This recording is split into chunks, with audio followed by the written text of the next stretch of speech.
2011 micro free response question number 2. Take a look, try to solve it, pause it. When you're done, hit play to see my solution. Okay, so I'm excited because I get to finally draw or sketch perfect competition here for this case avocados, and they only ask for the firm's graph on the right, but as you know, I can't draw that without drawing my market because I just love to have the two together. So price and quantity are labeled on our axes in the or on the market side. I'm going to put in my supply of avocados, my demand for avocados, and that gives me my market price. Let me see, they want me to call it equilibrium price and quantity. So we have PE, QE, and then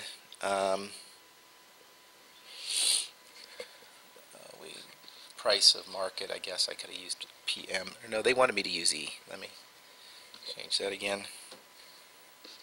Price E, and of course in perfect competition the firm is a price taker. So the market price, whatever that happens to be, becomes a perfectly elastic or horizontal demand curve, and it is also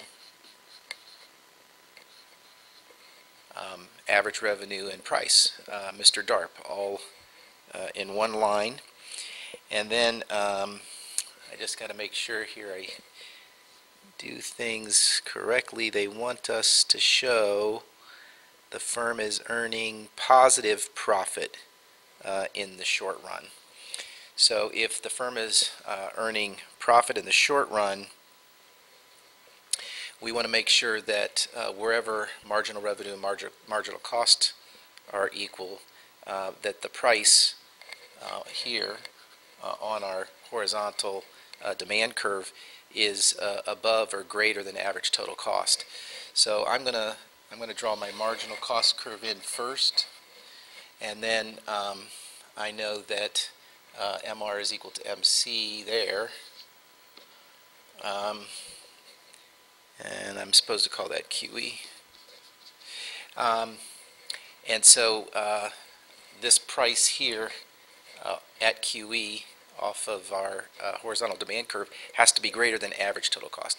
So when I go to draw average total cost, I'm going to draw it something like this.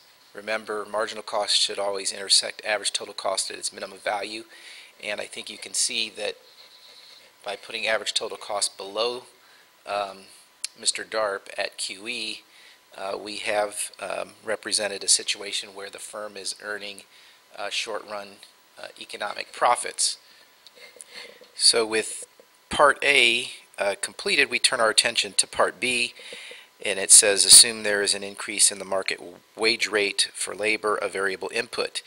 You know, remember, change in the price of an input is always going to affect our supply, or in this case marginal costs, and because it's an increase, that's a bad thing, a negative.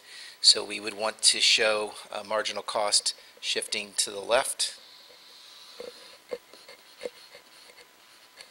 something like that,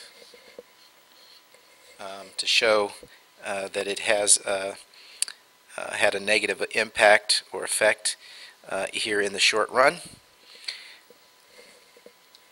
So the next part, then you can see I had to clean this off so I could use it for the next part. In Part B, or no, I'm sorry, Part C, it says assume avocado producers hire workers from a perfectly competitive labor market. Draw a graph of labor supply and demand for the typical firm. Label the supply curve MFC, the demand curve MRP. Assume the market wage rate increases from W1 to W2. show the effect of the wage increase on the graph, labeling the initial quantity of labor hired QL1 and the new quantity of labor hired QL2. So first of all, let's go ahead and get our graphs moving here. So we've got a perfectly competitive situation, and this is the labor market. So the price of labor is the wage, right? So we've got wage up on the y-axis, and we've got the labor market, perfectly competitive labor market, and then we have the firm right next door. So this is the supply and the demand for labor in the marketplace, and then that becomes our perfectly elastic or horizontal supply of labor, or marginal factor cost. They want us to label it marginal factor cost. So we go like this. This would be our cost. In other words, we can hire, because it's a perfectly competitive labor market, we can hire as many or as few workers as we want at whatever the going market wage is. In this case, W1 represents the going market wage, so our marginal factor cost, the amount we have to pay each additional worker, is the same. It's perfectly elastic or horizontal line. And then our demand for labor can also just be called the marginal revenue product of labor. So MRP, or demand, is downward sloping, and it intersects our marginal factor cost. And where marginal revenue product equals marginal factor cost, that determines the quantity that we want to hire. And actually they want us to use L1, W1, W1.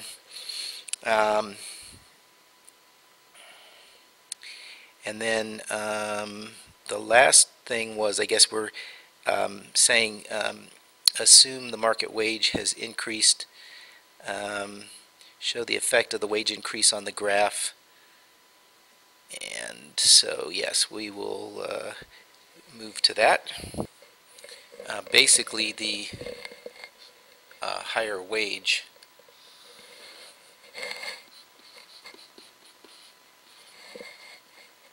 would just be represented by a shift up on the firm's graph here, showing a new higher wage W2 leads to a smaller quantity of labor for the firm at QL2. So that's it. All done. On to number 3.